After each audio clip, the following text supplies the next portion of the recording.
I do, Michael. I do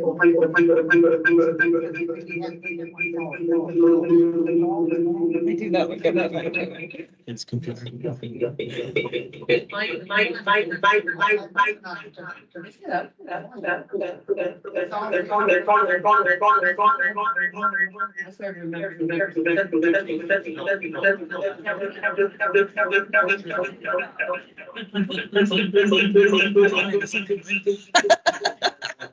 I think it was. It's mine, and I'm going over by Gary. I do it like every time, so he's always helping me.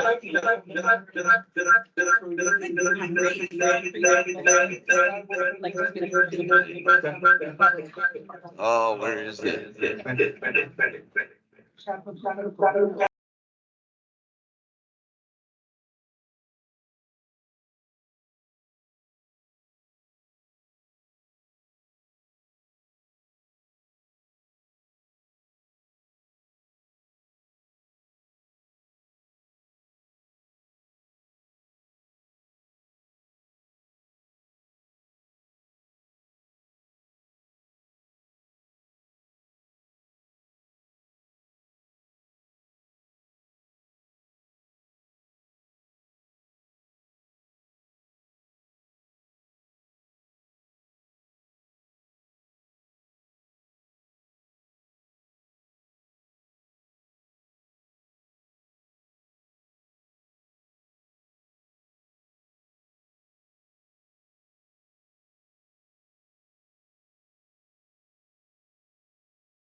Whenever you're ready.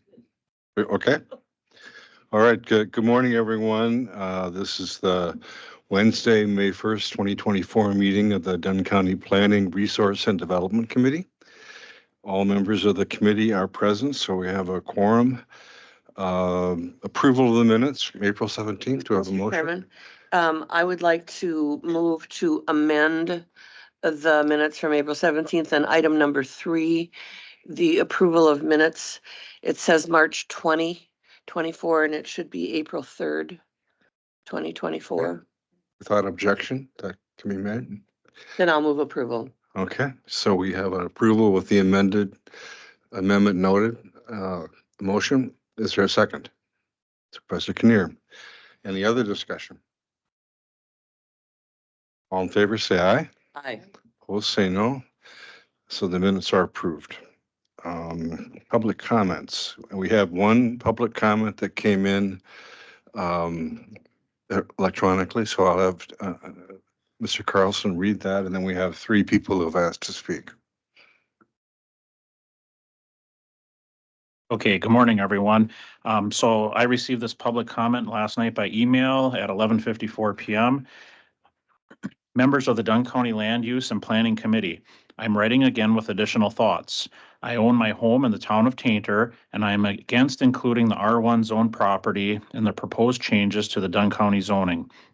The group of people that comprise the Dunn County Housing Work Group are mostly residents of the city of Menominee. The city of Menominee does not use Dunn County zoning. They have their own zoning ordinance. The proposed changes in the county zoning ordinance will not affect those that live in the city zoning, but it will certainly affect the town of Menominee and the town of Tainter county zoning. These 2 townships have 95% of the R1 zoning under county zoning. The stated purpose of the proposed changes to the county's Chapter 13 zoning ordinance is to allow more efficient use of existing housing stock and offering a means for residents to remain in their homes and neighborhoods and obtain security services and companionship. The current zoning does allow for an additional dwelling unit as long as it is attached to the primary property. If the new zoning is approved, it will eliminate the need for the R1 classification as there could be two separate homes on one property. Keep the R1 zoning for single homes on one property. The Dunn County Housing Work Group should look to the city of Menominee for some ideas to have more adequate / affordable housing to solve the lack of housing. The city also needs to have more enforcement on rundown rentals. The city could also look to their large amounts of land that have been improved with roads, sewer, water, and other utilities. We have all paid for these improvements with our taxes to the government so that they can give grants to the improvements to entice more industry. When these industrial parks are designed, it would be a wonderful idea to add planned communities. Have some housing and retail stores within the property that the city already owns. Planned communities would solve the problem of not enough workers if housing and retail were to be available near to where they work. The housing group should look at the large amount of land that has been set aside for new industry. Put the housing where the work is. Diane Bassett, N 8049 575th Street, Menominee. Okay, thank you. Thank you for the comments, Diane. So we have 3 people signed up for comments. Eldorado Road is the first person. Yeah, you could.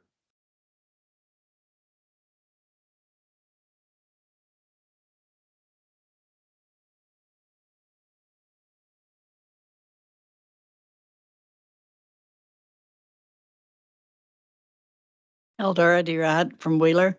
I am wondering if there's a time span that you have in mind from when you started these meetings for the auxiliary housing and when you hope to have people like me available to buy a permit to build said house. I was hoping to have it completed by winter. You and I have had this discussion, but is there a time span, some sort of a calendar you're looking at, or are we just, where are we at?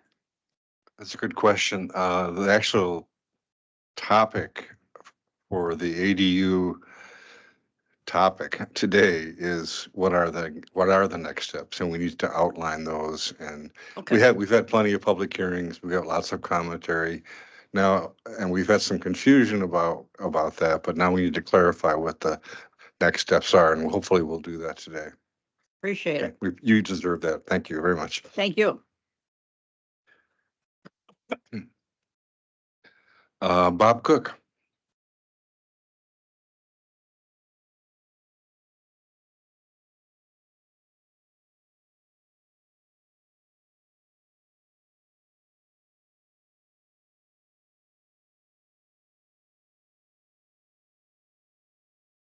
Bob Cook, Red Cedar Chair, E 6477 490th Avenue, Menominee. And my comment today is, I don't think that R1 land designation is going to be a good fit for ADUs, for the detached ADUs. And I think that maybe the county should be looking at allowing or changing their zoning to allow ADUs in the county, but it be a final decision being made by the towns that it affects. And the towns should be deciding where and in what classification. Because the biggest problem I see forthcoming is going to be when the ADU is no longer needed, it has to be, they want to split that piece of land off. Now you're going to be creating a substandard lot. And if a variance would have to be sought for that, and it will not meet the criteria for a variance because it's been a self-inflicted change, creating a substandard lot. I think that the county should allow ADUs, but it'd be up to the towns. That's all I have. Thank you. Thank you, Bob. Tony Christopherson.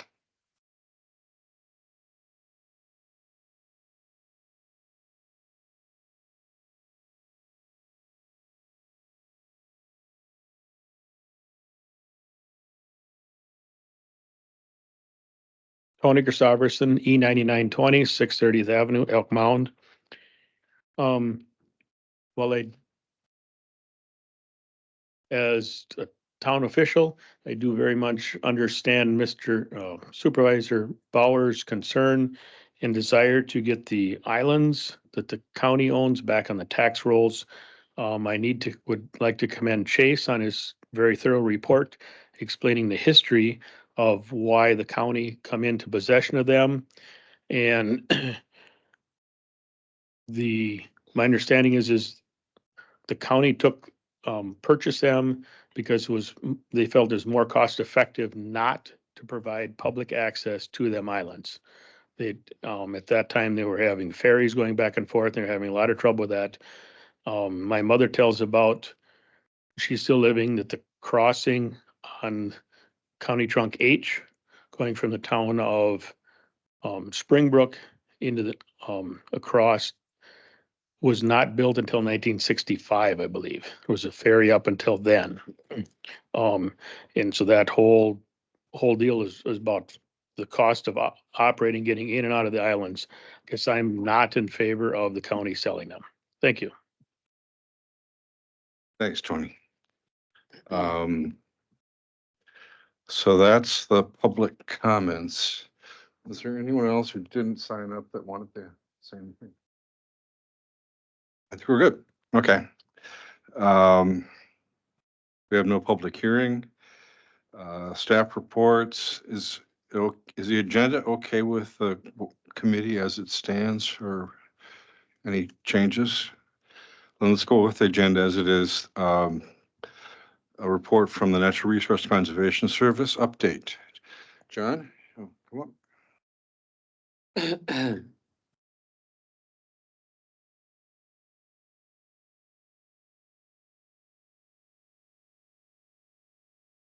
Good morning, everyone. Just wanted to give you a quick update from an NRCS's perspective.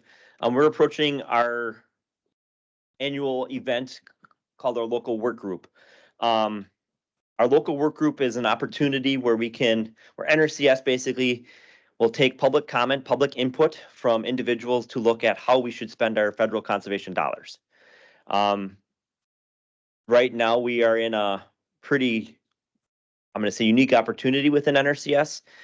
We have a magnitude of additional funds that are coming in our way through the Inflation Reduction Act. Tens of 20s of 30s of millions of dollars additionally coming in the next couple of years here. So I'm going to say it's prudent for the public to get their voices heard on what and how those federal tax dollars should be spent. Should it be prioritizing dams, waterways, so we're stopping sedimentation to our local rivers and streams? Should we prioritize no-till nutrient management planning, so we're protecting surface waters from sediment or from nutrient loading? Should we be looking at groundwater? Should we be looking at groundwater protection with wellhead protection, prairie planting? Should we be looking at wildlife habitat, whether it be from a stream trout habitat perspective? Should we be looking at it from a pollinator perspective? Some of those practices all intertwine and can, one, protect groundwater, but at the same point protect surface water, stop sedimentation, et cetera, et cetera. I guess ultimately looking for public comments, public interest on where and how we should spend those dollars. Right now, our meeting for the Red Cedar watershed, or it's going to be broken up per the area. So the northwest part of Wisconsin's meeting is going to be held on June 25th. Up at the Barron County Auditorium. The meeting is going to be held from 10 to noon. So if you or any of the constituents, other county board members, have an interest in expressing where and how our federal conservation dollars should be allocated, that would be the opportunity. Are there any questions? Any questions for John? John, place again, please. It'll be held at the Barron County Government Center in the auditorium, June 25th. Do you accept written comments too, John? Yes. There will be, usually we have a website that we can go through. That has not been published as of yet. In the past, we've always had a virtual meeting option as well. I don't think we're going to have a virtual option this year. If there are public comments or comments that you can't make the meeting, Tom, for example, if you want to send them directly to me, we will put them on the register and then have them weighed in as well as all the other rest of the public comments that way. And what, is there sort of a time frame you're suggesting for comments to? If anything, before the 25th, or, that day of the 25th, usually we'll probably try to wrap things up that evening. We start compiling all of our responses and interests right away, right after. So we have some very tight timelines to get everything compiled prior to the end of our fiscal year, which is September 30th. So we have to have everything in place and submitted from our national office standpoint, so they can review and, amend anything if there's inconsistencies, I guess, that way. Other, any members? I'm just wondering, have you communicated this with the Tainter Lake Rehabilitation District, or should we take the initiative and make sure they know about it? I have not. This will be coming out. There was a press release, or there will be press releases coming out in here near future. Whether or not they get viewed by the public, I don't know. This does get put out on our national, our state listservs as well as our national listserv. So if those constituents are signed up for the listserv in the emails, they would potentially get notified. I'm going to say, being proactive, if you wouldn't mind releasing this to the Tainter and Menominee Lake Association, that would be very beneficial to get their comments and get their input as well. Thank you. We can, as the time gets closer, we can include it in our general public media releases too, for folks. Oh, the IRA program funds, John, so these are, like you said, mega millions that we haven't been used to receiving. What is the timeline for those funds? Is it? So, the way it currently stands, those funds were initiated in 2023, 2024, with expectations of more funds coming in 25, 26, and then even tailing off towards some in 27. Most of those funds have to be spent by 2030 or 2031. I'm not 100% sure on that date, but yeah, so it's a very short window as far as allocation, very short window as far as implementation out there on the ground. So it is a quick turnaround. So we're looking at, for example, like grain dryers. I'm going to pick on that, or something that would be a quick energy efficient aspect where, producer can come and sign up for a grain dryer, potentially install that that year or the following year. It's a quick expenditure of funds, energy efficiency, can show a big return from an energy standpoint that way.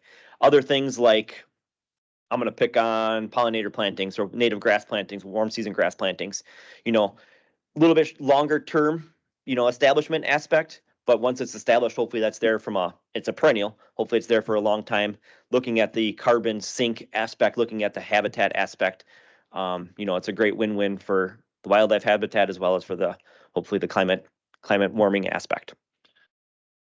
Is this a kind of first come, first serve funding program? So the areas that get the most applications in and accepted get access to the money until it runs out? No. So the idea behind the local work group is to basically gather public comment so we can say, hey, we want to focus on pollinator habitat, or we want to focus on grain dryers, we want to focus on nutrient management. So the idea is to gather the public input to have them focus us and where we should prioritize our funds. So it's not so much a first come, first serve. The monies are there. It's a matter of how do we prioritize the ranking aspect and how do we prioritize what the public wants from a allocation standpoint. Previously, we've always looked at it from a sedimentation standpoint. Our dams, waterways, stopping sedimentation to our lakes and rivers. That's been the focus probably for the last 10 years or so. I can see some of our focus shifting to more surface water quality, looking at nutrient management aspects, looking at no-till, looking at cover crops, some more of maybe of our cultural practices. So ultimately the public, that's where they get to weigh on where and how we should allocate those funds and how we should prioritize those dollars. Okay. Any other questions? There was one question in the back. Is that allowed to answer from the public? Yeah.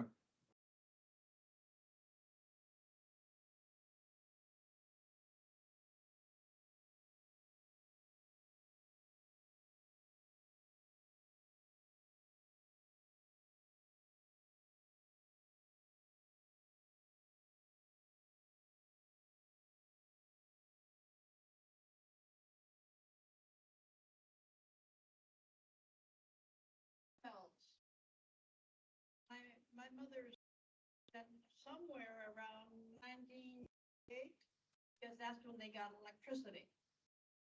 It also is in the middle of the barnyard because, hey, cows take more water than the house does. She qualified for testing. Now, I know there's old wells around. Is that going to be something that would be considered at any point? So the NRCS office. Okay, yes. I'm going to paraphrase the question. Please correct me if I'm construing your question. The question was, there are a lot of old wells out on the landscape, and how is NRCS looking at those old wells and how are they prioritizing them? Is water sampling those old wells a priority right now from an NRCS's perspective? Is that close? Okay.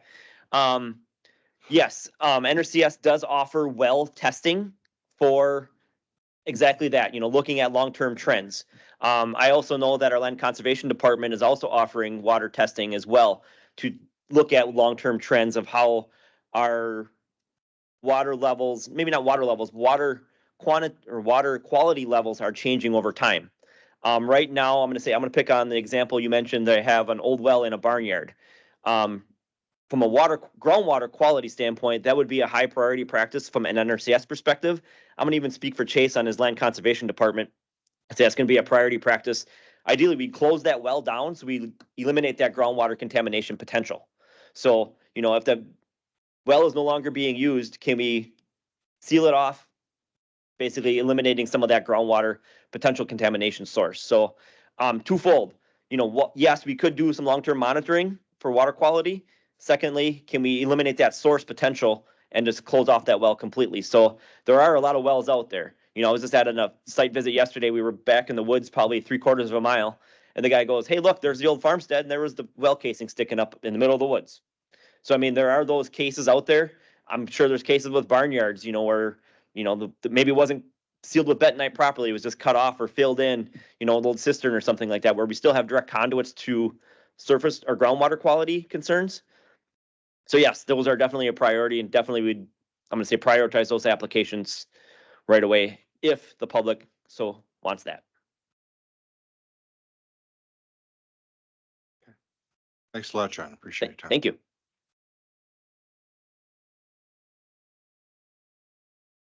Item 7A, review background on the current status of county ownership and management of Dunn County Islands and discuss request to consider sale of the property. I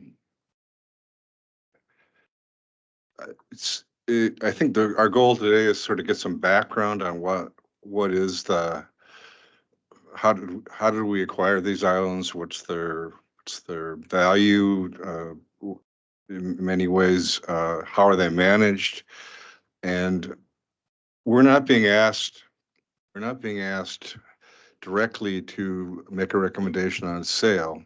It's been suggested that might be an option, but as far as the last discussion we had in executive committee, there was not a direct request that this committee consider sale. So that may be something we are asked to do in the future, but today it's mostly just to get some background and understand some of the elements that are considerations that we need to look at.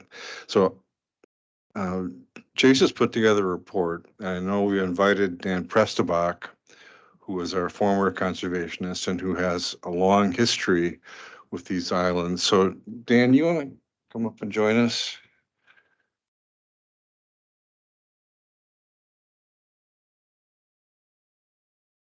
Then I'll turn it over to Chase and get a background.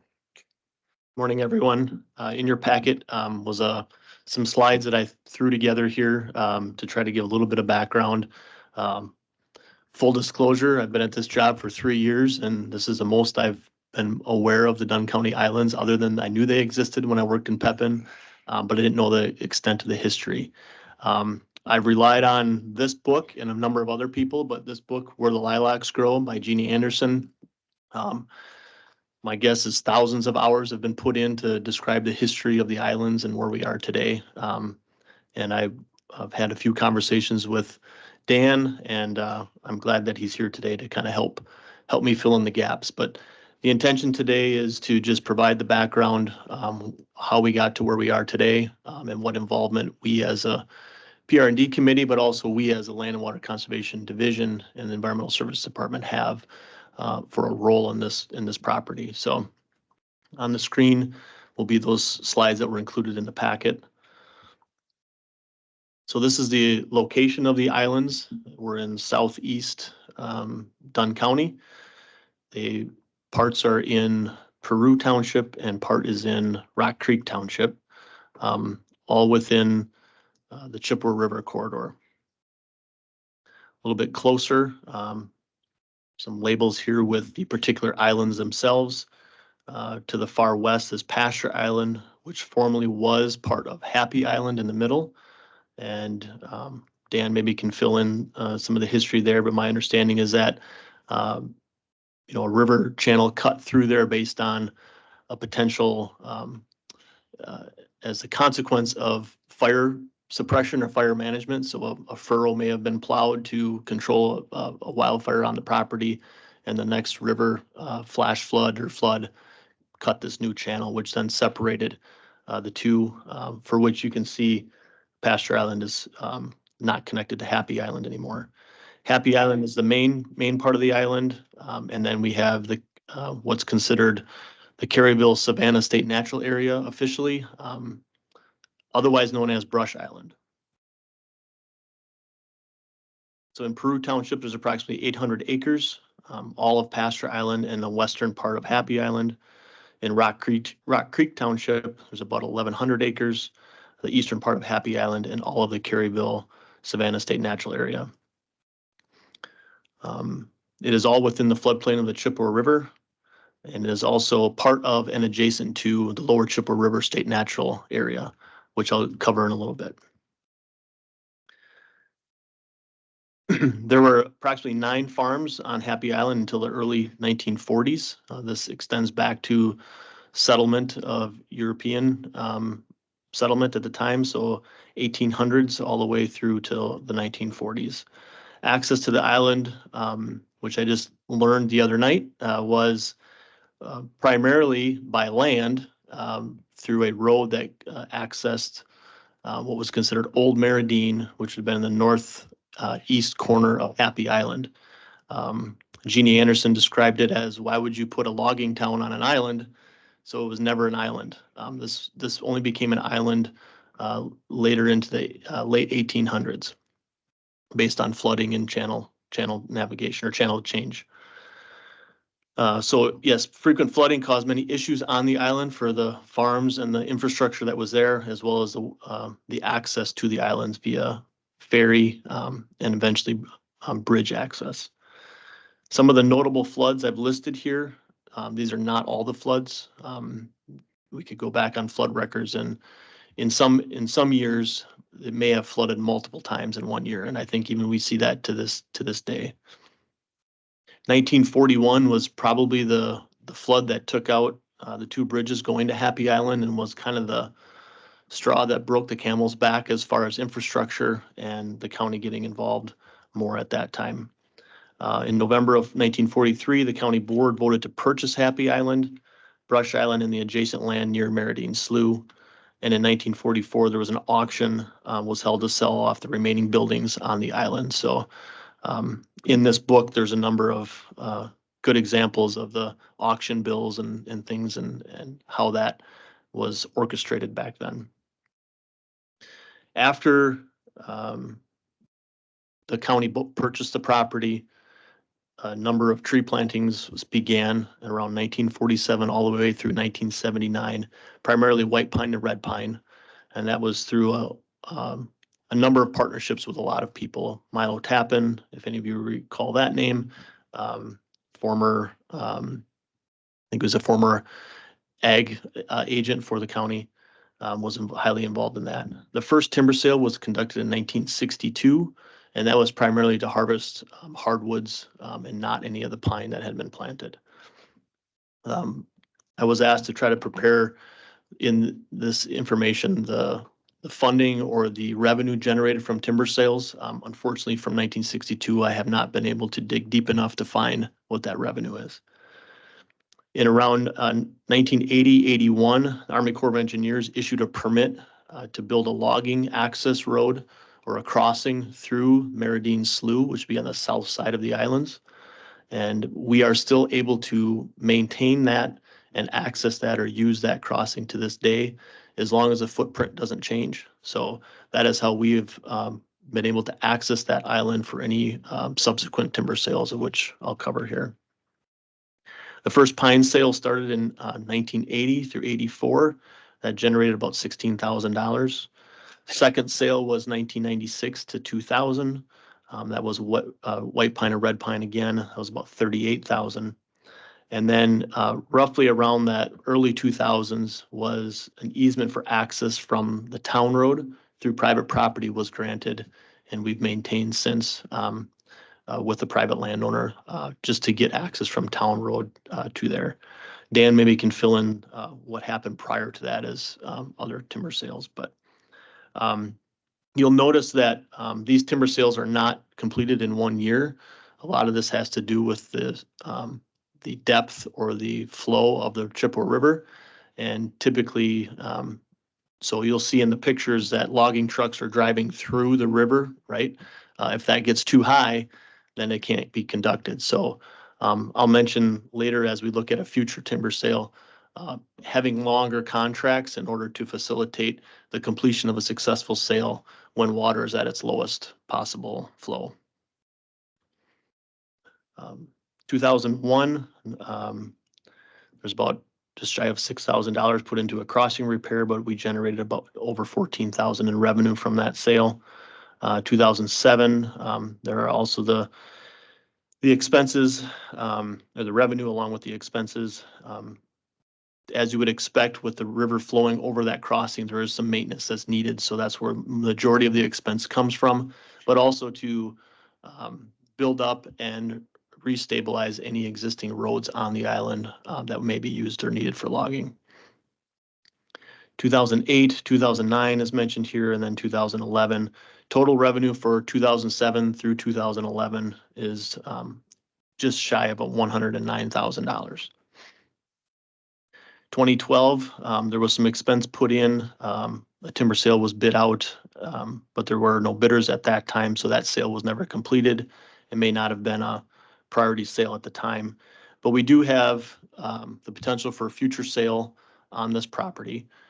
In the last couple of years, I've been in communication with our forestry department, with the Department of Natural Resources locally, and they're advising us that it's probably time based on the age of the stand of timber, as well as potential risk for disease, invasive species, that sort of thing, where we would want to probably liquidate the remaining pine stand that's out there. And they're suggesting that we, based on capacity of their time, we've used them in the past to mark the timber, help facilitate a setup of a sale, and then we as a division at the county level would then administer the entire sale, inspect load tickets, contract, do all that sort of thing. DNR is suggesting that we actually bid out to have a consulting forester do the marking, help do the contracting and then administration of the sale. DNR is not able to provide that capacity like they did once before. And I'm not sure I have the capacity either, but so that's that would be our next step. Should we want to have that conversation here soon? Just a couple pictures of playing chicken in the river. I'm sure there's more to that story. And then certainly with the help of the highway department and other local contractors to maintain that crossing. You can see the crossing doesn't appear to be very long. It's probably a couple hundred yards across the channel to get to dry land access on the other side. And that's me out there, my first experience. Bob Kaner and I, and Dan was there as well. Just doing an inventory of that crossing last fall or 2 falls ago, just to get an understanding of what that crossing's like now, what we would need to, rehab that in order to make it functioning. For the most part, you can see I'm able to walk probably 3/4 of the way across, and towards the other side, there's a washout that's over my chest waders, just barely. So there will be a little bit of expense for us. That we do have a reoccurring budget every year that covers the Knights Creek watershed dams as well as Dunn County Islands. It's about a $10,000 budget. We do request some carry forward in funds from year to year that you may recall. But we would have enough funds to, at this point in time, to basically fix up this crossing and get it ready for a future sale. Couple things I just want to draw your attention to on the Caryville Savannah State Natural Area, or otherwise known as Brush Island, the far eastern island. This is a rare spot in the state of Wisconsin in the upper Midwest, just based on its ecotype, natural vegetation that are on these types of islands. In 1991, there are articles of dedication, which I included in the packet as well. Basically, we as a county own that island, but we've turned over any development rights, and we've partnered with the Department of Natural Resources to maintain that island as a state natural area. So I guess from the general interest of that property, it's in perpetuity. So any successors or heirs or transfer of ownership to someone else for that island would need to maintain it as it is right now, and work with the Department of work with DNR to maintain that. All of the islands that we're talking about today are all within the Lower Chippewa River State Natural Area, like I mentioned before. You can find a lot of information on DNR's website on this, but there is a master plan for the Lower Chippewa River area, and based on the uniqueness of and this extends primarily from Eau Claire all the way down to the mouth of the Chippewa River on the Mississippi. You may be familiar with the Tiffany wildlife area, kind of that borders Buffalo and Pepin County. There's a number of islands you can see on this map that are in blue, or other properties that support the uniqueness of the Lower Chippewa River. As you can see in the narrative here, and maybe you had a chance to read it, at one time there were 7.7 million acres of native prairie, but today there's only about 8,000 that remain. Much of that is within that Lower Chippewa River. So the islands that Dunn County owns, while they're not designated as state natural area, all of them, with the exception of the Caryville Savannah, they are still within that Lower Chippewa River, I guess, channel. A few other things that help spark conversation and discussion. So our zoning office with Ann and Tammy have helped me to understand the county's floodplain ordinance a little bit better. So there is restrictions within this property. It is all considered floodway. Therefore, there's limitations as to what can and can't be used on that property or constructed on that property. Our land and water resource management plan talks about this property in respects to maintaining it and future timber sale on it. I've been asked about how much time are we investing in this property, and since I've been here, and this isn't fair to the whole history, but since I've been here, and particularly the last couple of years, as we're thinking about a new timber sale, we've spent about 25 hours as a staff on that island. It's not really taking a lot of our time. Certainly, if we are going to continue with harvesting timber or other activities on that property, it is our responsibility to invest that time. But right now, it's on an as-needed basis. As you can imagine, there's a number of recreational opportunities with the property, despite it not having dryland access to the mainland, if you will. It is accessible by water, and I think there's some unique aspects and value to that. As also I mentioned, the special habitats, native species, threatened and endangered species, and the value that brings. There is some consideration as we may want to continue this conversation about outdoor recreation standards and what ratios of open or publicly accessible land to the greater population. And then also I mentioned the Caryville Savannah easement, and then a few things to consider with the general revenue of the sale. The current sale of timber that we're exploring, I don't have any really strong estimates of what type of revenue that would bring in, but if we are liquidating the pine that was planted out there, we would not anticipate much further revenue into the long-term future, like we may have expected when the pine was first planted. That's not to say that we can't consider different uses, replantings, things like that. But at this point in time, that's where that stands. And then certainly based on, I guess, the conversation that's brought us here today, while it's not up for decision yet, certainly the sale of the property could generate a one-time revenue for the county. And as far as tax levy generation, I'm not sure I fully have a grasp on what that might generate based on the future uses of the property, and the potential enrollment in other programs such as managed forest law and things like that that might I guess dictate what the tax revenue generation could be. So with that, I think I'll turn it back over to you, Tom, and if you wouldn't mind letting Dan fill in the gaps of what I Yeah. missed.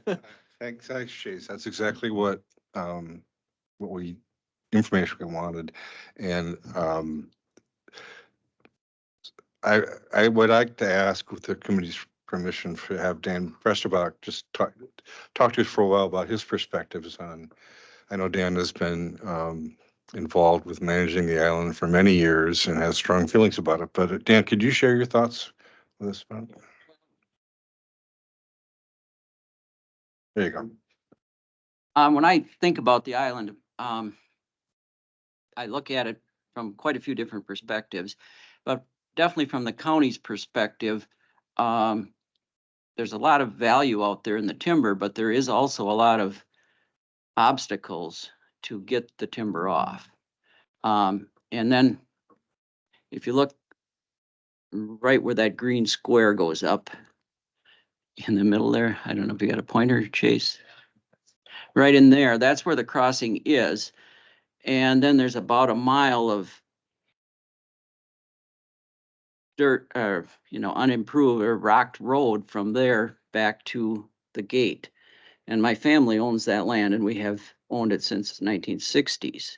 So when I started working for the county in about 1980, Jim asked, can we go across your land and get that timber? How can we get it off from there? Because in the past, boy, can you hand me the mouse or not? Well, you got it on. You don't have one. A pointer? Would that work?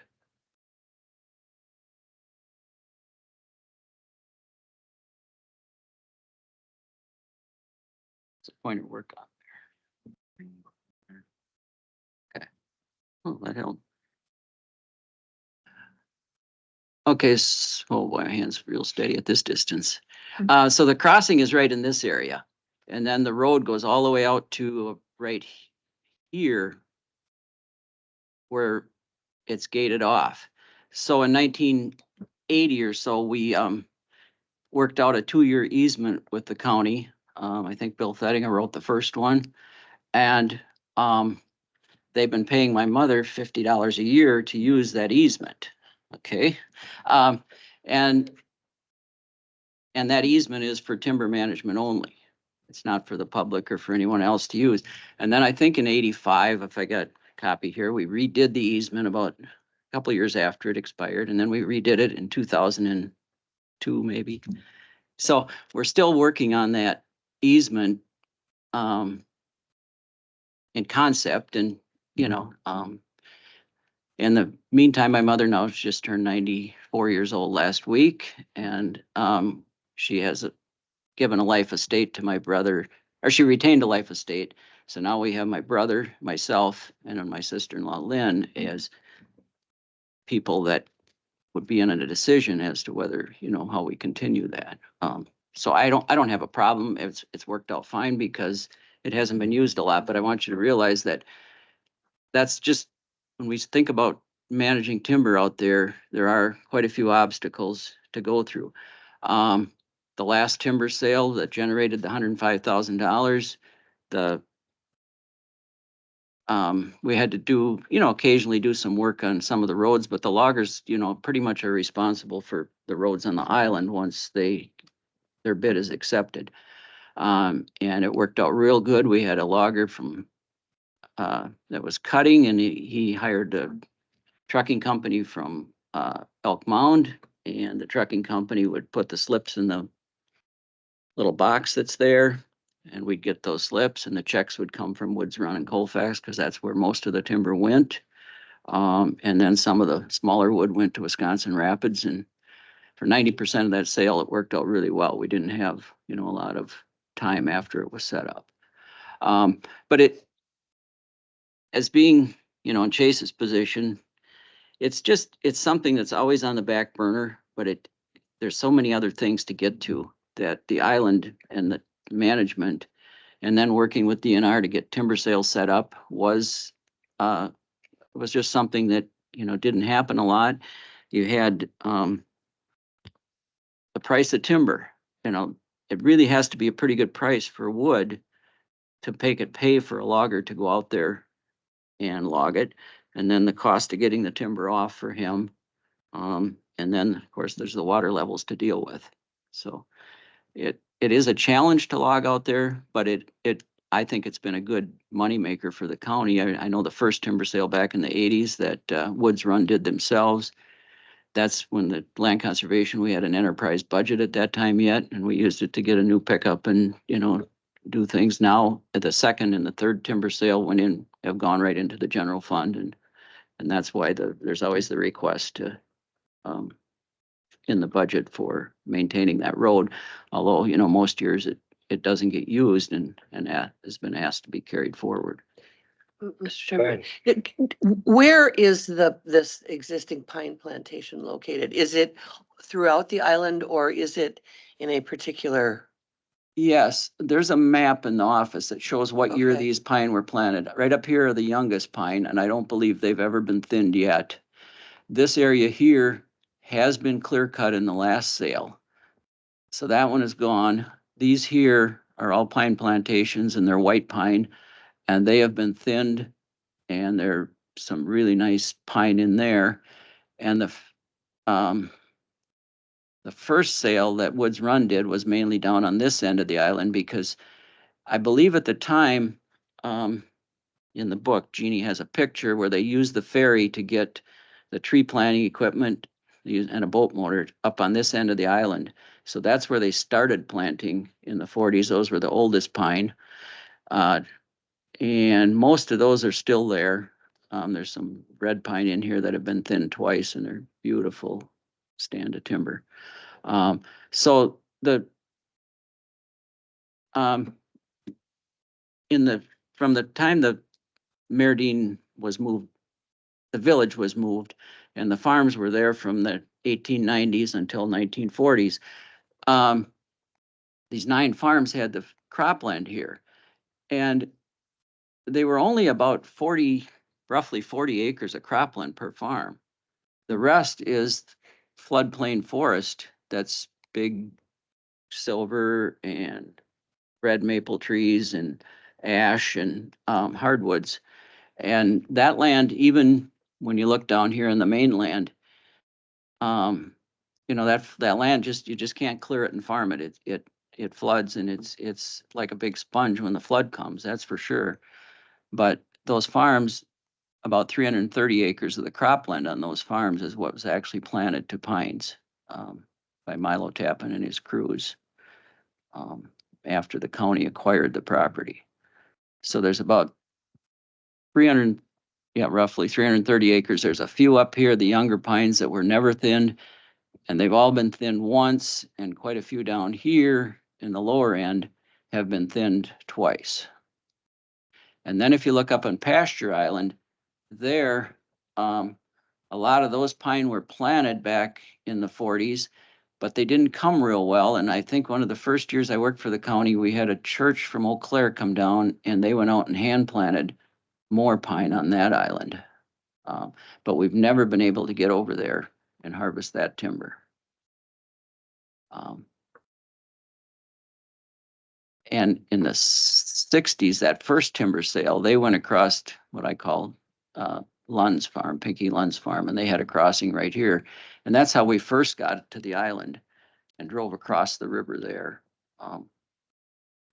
Until the crossing was put in that Chase mentioned here, but the Army Corps permit and the Army Reserves came down on a couple weekends and built that crossing for us. They had, I don't know how many little bitty dump trucks with big rock in them, but they did a good job of getting it down under the flow of the water and actually put filter cloth under it when they got on the mainland. So. Any other questions? Going in circles. Gary? Gary? Dan, is there any public access, land access to the island? Is there any town roads that where you can get to the land without?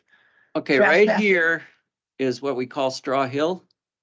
There's a boat landing right at the base of the hill here, and then this goes way up on top of the the Falls City Prairie. So this is down where Brinsdal's and Solom's and Gordon Groen's farms were. So there is a boat landing there, right there. And then the next boat landing upstream would be at Caryville on Highway H. And then you'd come down and come to the islands and you have to go on the south channel or the north channel. So I'd say it's actually, about 3 miles. there's no like land access. You gotta come by boat to get. You to gotta go by boat, yeah. And this channel, this Meridean Slough, and Chase mentioned, you know, at one time if it had water in it, it was, you know, water very seldom. So when they probably went out there at first, they didn't maybe necessarily go onto an island, but now the village of Meridean was located up here, and they had a railroad spur that came down through here and then connected up. This is the old railroad here with the bike trail on it now. And then in the 40s, when the farms were there was a bridge right here, and then the main road went up through the island around here and came down and then crossed and went out to the town road again. So it was kind of a big U-shaped road. Had 2 bridges. And according to my notes, those bridges washed out in September of, well, the highest flood in modern times was in September of 41. So, but it also had a big flood in September of 38 and also in June of 38. So, but it was the fall of 41 and the spring of 42, and that's when the county decided that they would go out and negotiate contracts with those 9 landowners.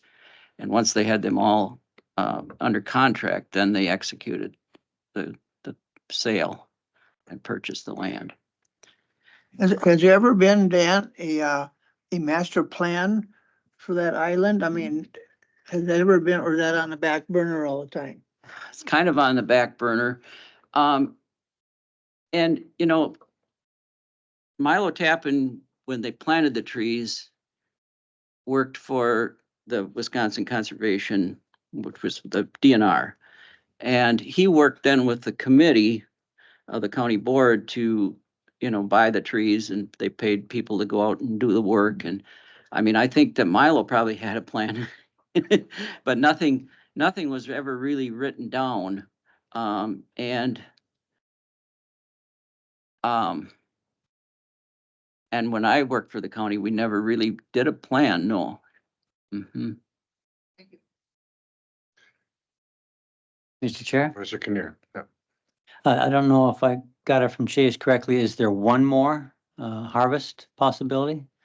All right, it sounded like there's quite a variety left. I think there's quite a variety of trees there, but one thing we're finding out, and especially down in this area, right here, there's a strip that you can see. Right in there, the pine trees really got what they call pocket decline. And DNR foresters are finding this, what they call pocket decline, where there's insects and attacks on some of the timber that's a certain age. And I think the white pine would definitely continue to grow to maturity. But I think that they've also, there's no plan, but people think, well, we should clear cut it when we get out there. Let's, try to get what we can. And, whether that's the right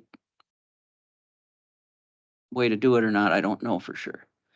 I definitely, last time I was there with the DNR foresters, I definitely argued to keep this area right here in a thinning again, because there's some trees there that are going to just grow to tremendous size. Monica. I've been pretty invested in learning about this issue the past week. I find this endlessly fascinating. I had no idea that this was even here. There was a talk last week that Chase mentioned at Dragon Tail Books by, is her name Jeannie Anderson, who wrote that book. And anyway, it was recorded and it's available on YouTube if anybody's interested in watching it.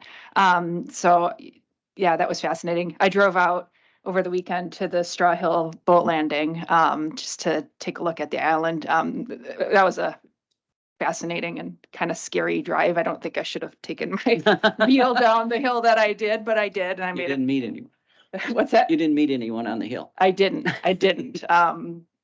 There was a biker later, and that could have been, anyway, it was fine. So that was really fascinating. I talked with somebody who used to work for the DNR and actually burned that island, Brush Island, a couple times. And so heard some stories from him about some trouble that he got into in the process of trying to burn that island. And that worked out fine. He tells me that there are some families that have a tradition of doing deer hunting and turkey hunting on those islands. And so you can kind of imagine how this process works, right? It's November and you got to get out in a boat, right? And then get your deer and drag it to the boat and then get it on the boat, and take it across the river to get it out of there. So it sounds like kind of an epic adventure. Anyway, just love learning about this. I'm wondering, when the island floods, does it completely overtop the entire island, or are there high areas that don't? Flooding is something that it seems so distant when it's not there. This is paper that I keep from April 11th, 2001. And there's an article here that shows the different crests. So the biggest flood on here is from September of 41, which would have been just before, the fall before the county looked into buying the property. I believe that the floods from 1884 and maybe 1895 were higher floods. So in the book, there's a picture of the church that was on the island, and it looks like there was about 5 feet of water, coming across the whole island.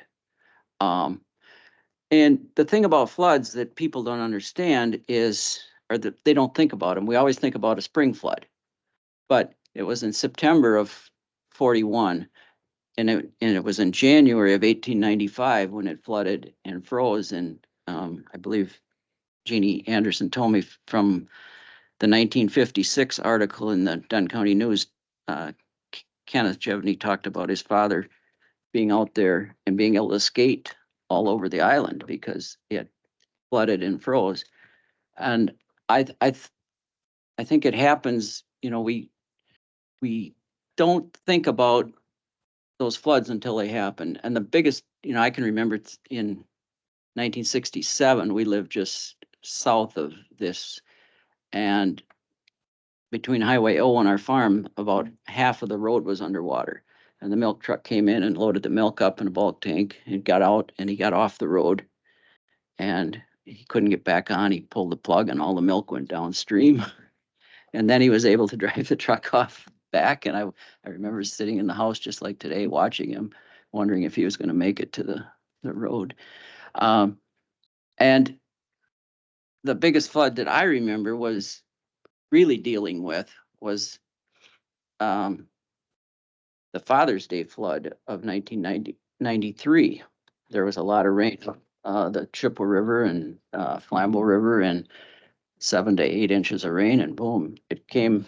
And I would say right where the crossing is, across the mainland right here, we had 3 feet of water going across there. It came into the camper, and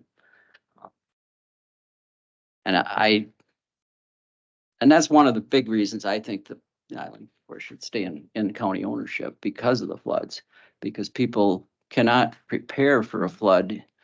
And we have better predictions now, and if you can figure out how to use the Army Corps of Engineers website, you can see when it's expected to crest, and they claim it's better. I think 20 years ago, they had a better system where I could see the Chippewa River at Durand has a flood gauge, and also the Chippewa River at Eau Claire.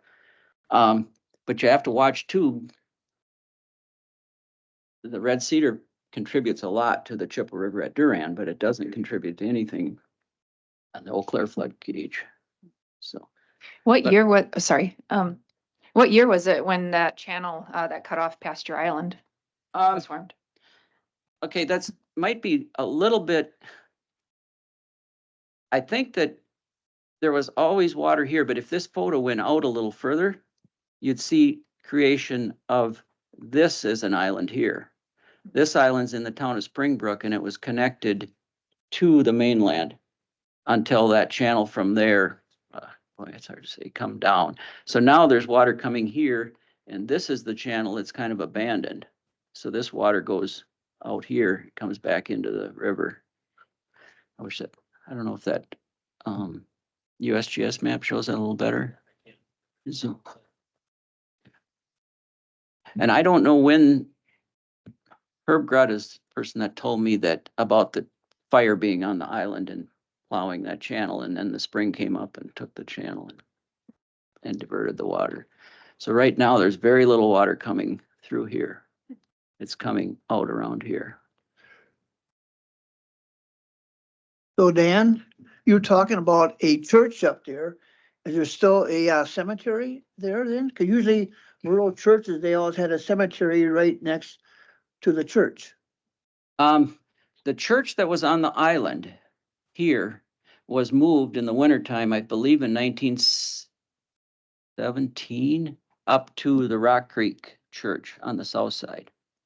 So there's no, that church was built on the island. I think it burned, and then they rebuilt it, and then they moved it. This down this way would be the Springbrook Church, because the people on the island some went across the ferry to church, and Jeannie could explain that to you much better than I can. And other ones went to the Meridine Church, which was located where Donnie Telford lives now, and then they moved that to the village of New Meridine. So that Springbrook, the Straw Hill Cemetery, there's no church right there. But there is a cemetery there, and then there's also a cemetery right on H before you get to the Chippewa River. And the Springbrook Church is kind of in between the two. Because my grandparents had relatives south of the river, and they always talk about the ferry at Caryville that went across the river. And if you ever go across H, now that's a long bridge, so that was quite a ways for that ferry to go back and forth. You know, so. And that bridge, I believe, went in 1965. And then they abandoned the Caryville Ferry and the Meridine Ferry. A lot of history. Any other questions? I've just, so Chase, the property has generated a relatively significant amount of income compared to the amount of time that we put into it. That at least for the near future is going to continue. We don't know how much exactly, but there will be at least one more, maybe more. The question of if the property were sold, what the price would be, who knows? How will we go about selling it, given the fact that there are various restrictions on use there, natural area restrictions and easements from the DNR and others. How you would go about the process of selling it would be take some discussion and research. And then once it were sold, the question of putting the property back on the tax rolls would depend upon how it was used, I guess, right?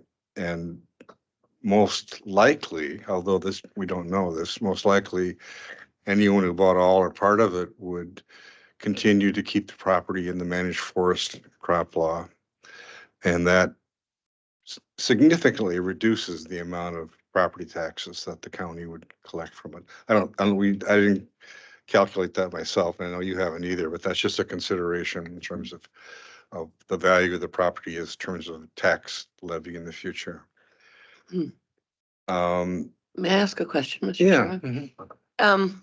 This is pretty hypothetical, but what conceivable use would a buyer put these properties to? I kind of can't imagine why anyone would buy it.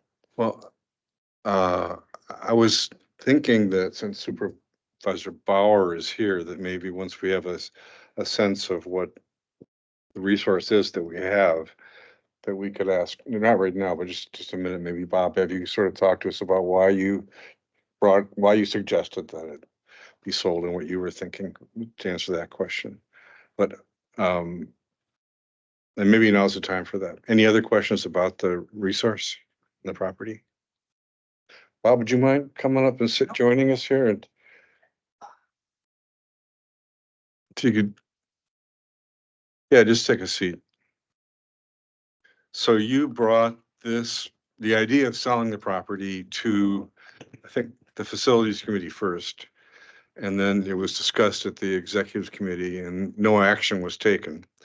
Although I did offer that since it was determined that this committee had, by ordinance, had the responsibility for managing the county islands, I think they said, it says in the ordinance. And then at our last meeting, you came to us and asked if we would consider putting a sale of the property on the agenda. So before we do that, or not do that, maybe you want to just talk to us a little bit about why you think it's a consideration. As you know, all the supervisors on the county board are supposed to find new ways of getting revenue. And it's just an idea, you know. Okay. This is one of the ideas. We've got other land that the county owns as well that other people are trying to consider. And everybody's just throwing ideas out there. This is just an idea, and if it goes, it goes, but if it doesn't, it doesn't. That's fine. If it does go into sales, it would help the town of Prue, town of Rock Creek for their revenue as well, because they're looking for more revenue for their roads, like everybody else.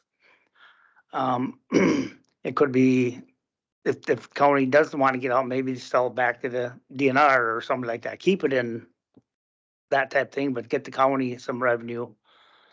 Because I know we're looking at some good money to come in to build the highway department. It's an idea. That's all it was. Okay. And if you don't get it out there, nobody, and when I brought it up, people didn't even know we owned the land. It's like, how do you not know we didn't own this land? It's like, you know. So once it got out there, people started talking about it. Well, then it just kind of spread a little more. I just brought it up as an idea, basically, so. So, okay, Diane, Yeah, so what, I mean, a potential buyer, why would they buy it? Outfitters nowadays, do you know that how much money they spend on hunting rights? Buffalo County, I know you get these big NFL players coming in, they got more money to know what to do with. They'd buy land just to hunt on, you know. Buffalo County is really big onto that, and they fly in, they do the hunting and fly right back out. They don't. It's just that's all it is hunting land for them. And different, you know, maybe they could find other revenue out of it, but like I said, it was just an idea. Brought it up. If you guys turn it down, that's fine. For you to pass it on, that's great too, you know, so. yeah, I think there probably are people like that who would consider purchasing land. The question after that, would there be any benefit? Would there be much benefit to the county or the towns from any property taxes? And I think since their use would probably be limited to natural area use, they would be paying a pretty low tax rate if they chose to. Mike, Mr. Chair, if they got in a program, it'd be low tax rate, but if it's recreational land, I think the tax is much higher. Perhaps you could help me out there, but, yeah, recreational land versus something in ag or something in a program is quite a bit different. With the use value assessment system that we operate in, I think you're probably correct, but I can't speak to what yeah, I'm not sure the either. difference would be. And we can't, and we couldn't control that. That would be something they have to make the decision on. It's difficult to build on the property. So, anyway, those are all speculative things. I would like to say kudos to Chase for putting this presentation together. I thought it was excellent. It brings a lot to light that you guys got to see more of the history and everything on it, because otherwise it's just islands, you know, so did a very good job. Thank you. Yeah. I think it's a really good discussion to have, and I'm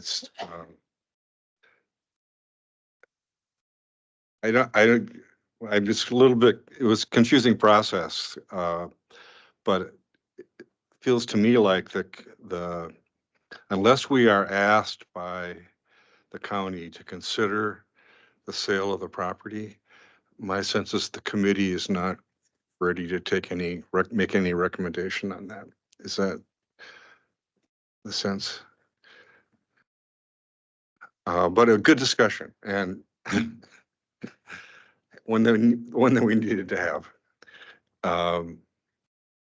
Okay, thanks, Bob, for coming, and Dan, you have one more I comment? know Supervisor Bjork left, but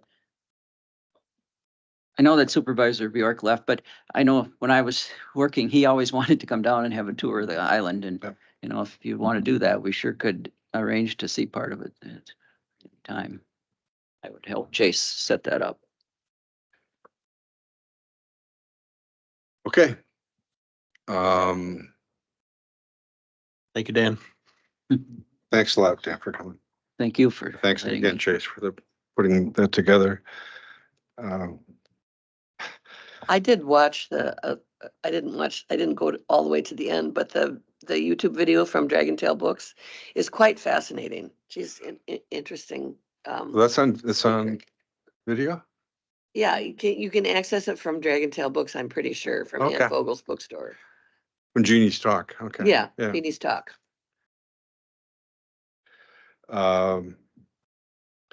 So the next item, 7B, discuss next steps for ordinance amendments related to accessory dwelling units. At our last meeting, we had a hearing, and then we had lengthy discussion and lengthy public comments. And it was a bit confusing when we voted to table the discussion. And I guess we're reopening discussion now, if that's okay with folks. But my principal thing is to answer the question that Ladora raised, which is, how do we want to resolve this? And because in that last discussion, there was a lot of suggestions that, well, we should have a workshop, we should have an open forum, we should have a private meeting, and it seemed to be just going in circles. And I think it's important that we clarify exactly how we want to move forward on this issue, because it's time to take some kind of action one way or the other, or any way or the other on it. And I want to have the committee have if there are specific suggestions for that, then let's talk about it now.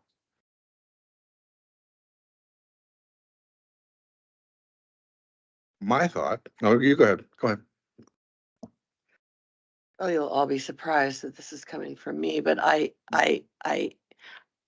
think at this point, having additional conversation, additional discussion is not necessarily going to get us anyplace. I would love to look at the possibility of some sort of pilot. We could test it out and so on. But I guess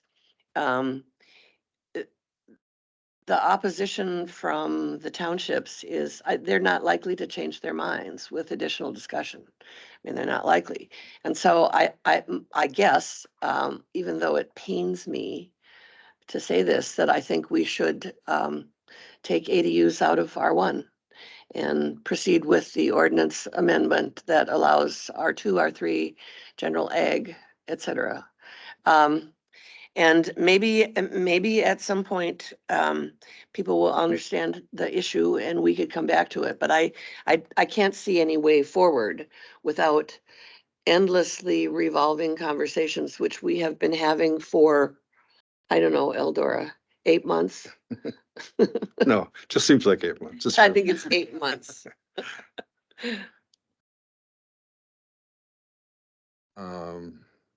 Any other comments? I'm inclined to agree with Diane.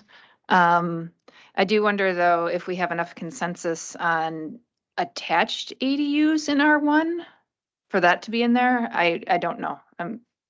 It's just a question. I don't believe that we've heard objections to that at any point in the conversation. We've heard what? Any objection? Sorry, objection to attached ADUs. Point of clarification, do we have ordinance language that allows ADUs, attached ADUs in R1 now? So right now, if you build an addition to your home and it's for somebody else to live in, we can't say no. We don't really have anything that says, unless it's appearing to be a duplex or a two-family dwelling, we really, the ordinance is pretty silent on it. Right, silent on it. It would be Okay. nice for me and my staff to have something to guide us in permitting these. Right. And that was what I was getting at, is if that would be one consideration that we might want to think about, or not. I'm kind of inclined to think. Not, Just but, one more comment, because I feel Yep. like this conversation could go a different direction or just be done. Before we get to the next meeting that we talk about these, we could also just say the attached ones are not allowed in R1. I just want something, I'm just asking for something that gives us clarification either direction. That's all I wanted to say. like, We have the chairman of the town of Menominee here, but I do believe that there is some opposition to attached ADUs also. I do not know about the town of Tanner.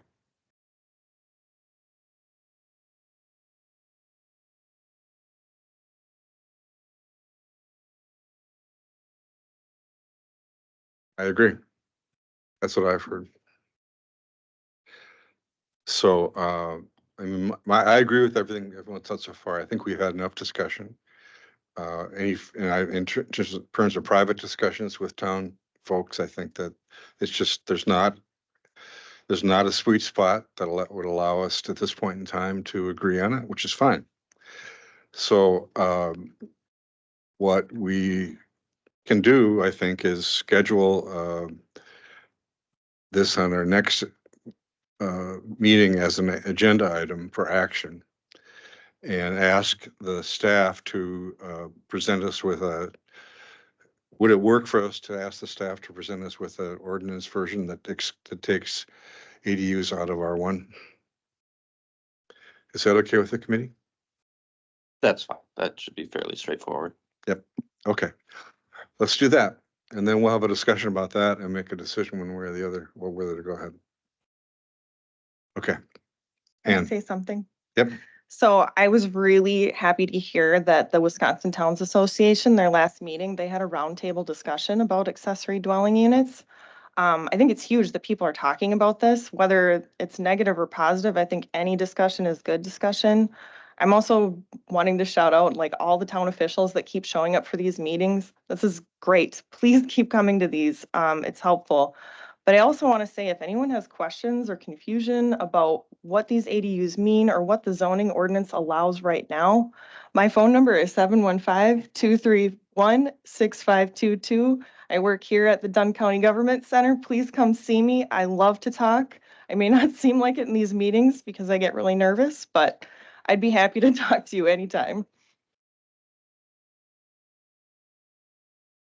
Just a point of clarification then, when you mentioned what we would do next time and taking things out of R1, attached and detached? They're not in, it's not in, attached is not in there now. So we could, we would leave it as is, which is. Okay. well, I just want to make sure It, everybody's, it is in the proposal right now. so currently proposed, we have the attached and the junior version Yeah, of the right. detached ADUs in R1. If we were to kind of remove all the language permitting that, junior detached ADUs not allowed moving forward, but as Ann has pointed out, attached ADUs kind of exist in this gray area that basically are currently allowed anyway. We were just looking to clarify that. So if we take all that attached ADU language out of the ordinance, basically additions that are functionally equivalent to attached ADUs will continue to be legal moving forward. So what should we be asking of? Either we say, what attached ADUs is permissible, or attached ADUs are not allowed. One or the other, is that what we're looking at?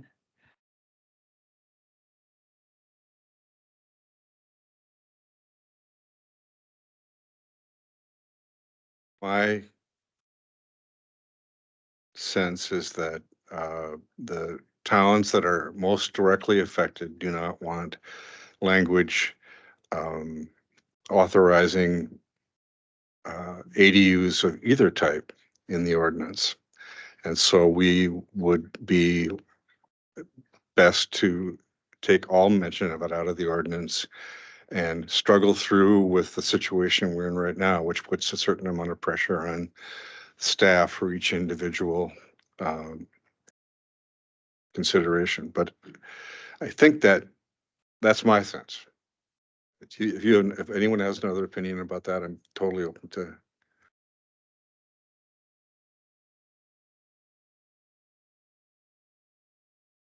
This is the idea of ADUs of either kind specifically authorized by right in an R1 zone would remain for future discussion.